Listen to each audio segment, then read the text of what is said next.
सांगली जिल्ह्यातील असं एक गाव, ते गाव म्हणजे 32 शिराळा. या गावाला ऐतिहासिक आणि धार्मिक अशी परंपरा लाभलेली आहे. हे गाव नागाचं गाव म्हणून ओळखलं जातं. म्हणजेच या शिराळा गावामध्ये नागपंचमी हा सण साजरा केला जातो. आणि याचं वैशिष्ट्य म्हणजे काय, अगदी पूर्वी जिवंत नागाची पूजा या शिराळ्यामध्ये केली जात होती. तर पहा, ते जे मंदिर आहे ना, अंबामाता मंदिर, ते हेच ते मंदिर आहे. पहा, अतिशय वेगळ्या पद्धतीचं आणि वैशिष्ट्यपूर्ण असं हे मंदिर आहे. पहा, मंदिराच्या कळसावर तुम्हाला पहा इथं नाग दिसत आहे, नागाची फणी तुम्हाला दिसत आहे. पहा, त्याची खास ओळख आहे ती जिवंत नागाची पूजा करणं. आणि यावर्षी जिवंत नागाची पूजा करण्यात आली होती. 21 नागांना परवानगी दिली होती, मंडळांना परवानगी होती. बऱ्याच वर्षांनी जिवंत नागाचं दर्शन झालं आणि नागाची पूजा करून सर्व महिलांनी उपवास सोडला. सर्वजण अगदी धन्य झाले.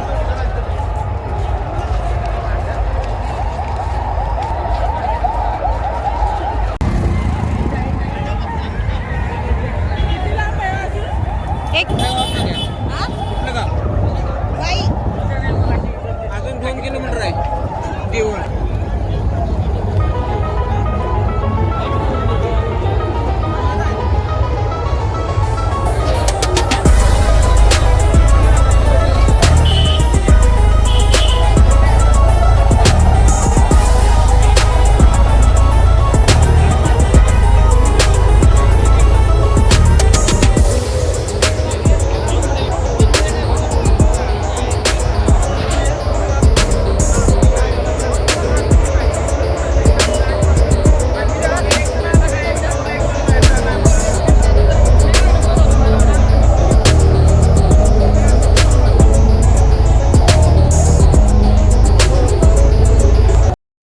यात्रा म्हटलं की खाण्याचे स्टॉल हे आलेच.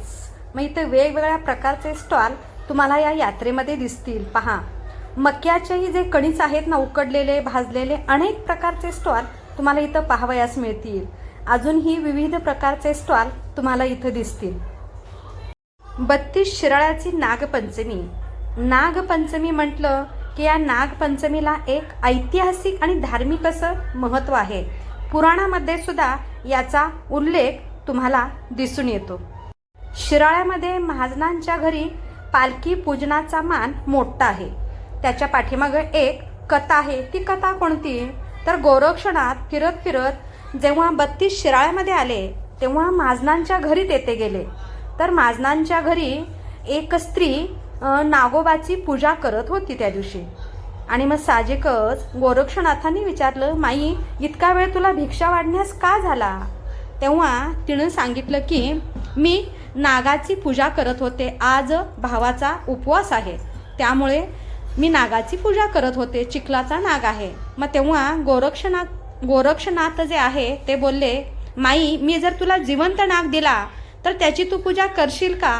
ती बोलली, हो, का नाही करणार. आणि तात्काळ त्यांनी जी विभूती होती ती विभूती झोळीत फेकली आणि झोळीतून त्यांनी जिवंत नाग बाहेर काढला. आणि तो नाग मग या माईंनी पूजला. आणि तेव्हापासून शिराळ्यामध्ये जिवंत नागाची पूजा करण्याची प्रथा चालू झाली.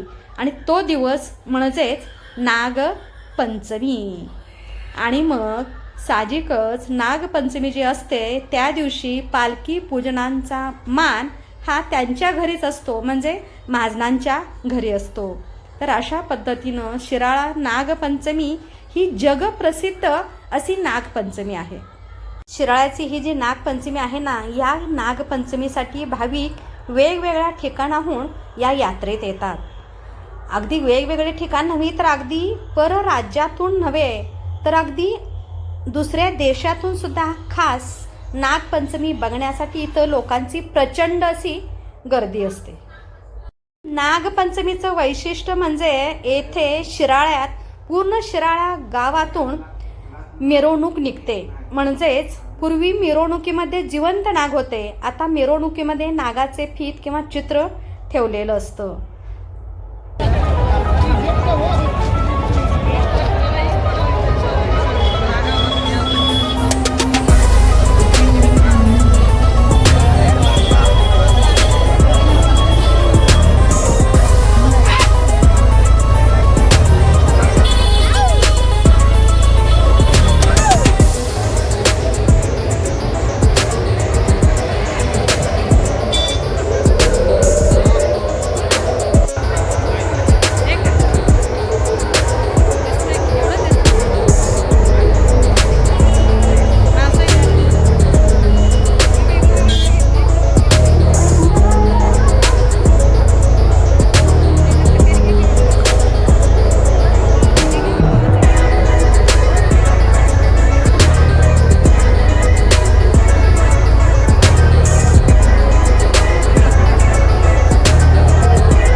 यात्रा.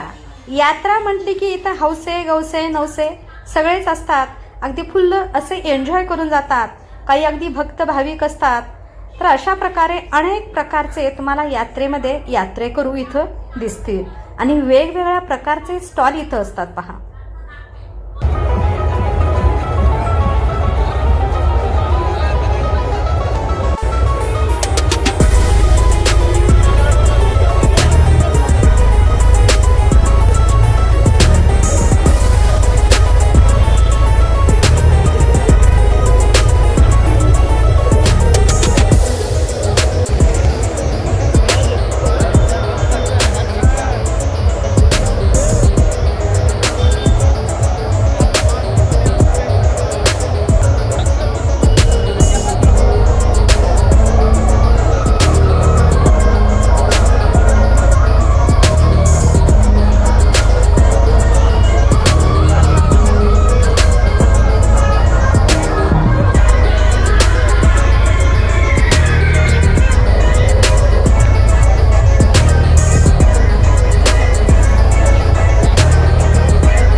कर एक मिनिट. हां चला.